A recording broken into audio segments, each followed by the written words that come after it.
Life is short. It's unimaginably short. Every day I wake up and, whether I realize it or not, the fear of dying terrifies me.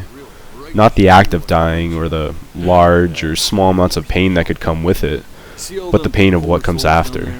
The memory after my existence. Do I live on in a book for my children to read about? Or do I just become a pile of bones in the ground, with a large tombstone that nobody can really read anymore? Did I do everything I wanted to do with my life? No. No, I didn't. I still had so much life left to live, and so much more to do. Most people feel this same fear. The fear that they are missing out on something.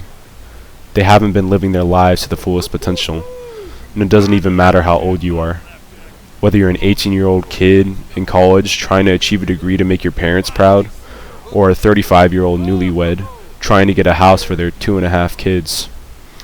There is this expectation of things you have to do with your life before you die. There is a timeline of events that has to occur, and an objective amount of greatness that our idols and our environments require us to reach. And over time, I've realized that these expectations don't matter. All these expectations operate on the assumption that value in life is defined arbitrarily by those who are remembered the most, as if suddenly we are more happy because we have achieved the status of name in a high school history book. The fear of death that pervades our very existence operates on the assumption that you are and want to be someone great, and you are going to accomplish everything you're supposed to. But you're not. You have to deceive your own reality for this fear to work, just like Benjamin tries to do with the ferryman. The truth is, you're going to just be another soul in the ocean for the ferryman. The truth is, this fear has restrained you. It has tied you to an archaic amount of coping, where the only way to justify your existence is in the mark you leave after. It hasn't motivated you, it's maimed you. Mortality has gone from motivational to parasitical, and that's what death is. It's this parasite on every one of us that dictates our happiness.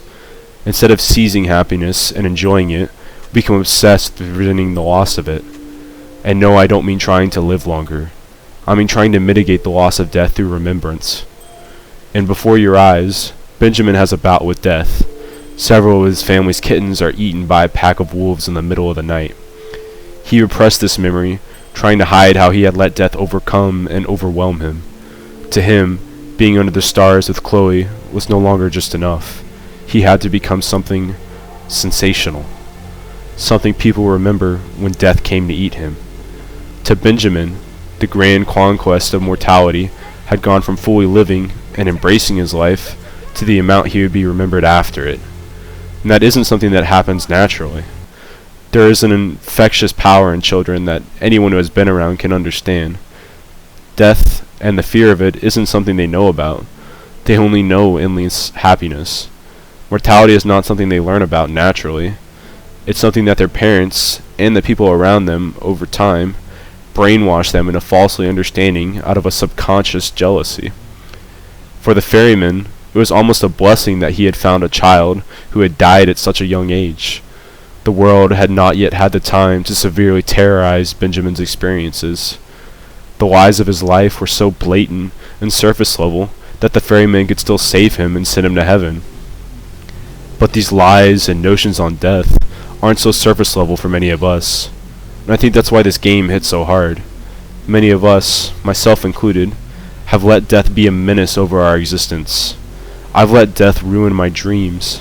I've let death turn a kid into a functional corpse. I have let my fear of death kill me long before death ever had the chance. Well, enough. I don't know what you need to do, but I know you need to do it. Not because death is coming for you like a pack of wolves in the night. Not because you don't have much longer to live. Not because it's what will make everyone else happy. Do it because you want to. Do it because you've been given a life full of experiences, and you have time for at least one more. Do it because you have the power to exist. Do it because it feels good. Do it just to spite death and prove to yourself you're alive. Do it because even death can't take the smile off the face of someone who has experienced life. Do it and don't worry about what comes next. Only worry about what comes now. Do it and show yourself right before your eyes.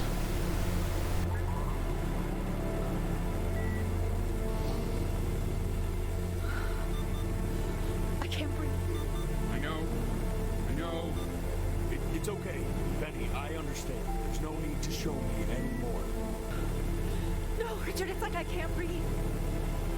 Like there's this cramp on my chest. I know. It's okay. You can come back to me now. You have to do something. Richard, I can't breathe. I feel like I can't breathe. It's okay, Benny, just close your eyes.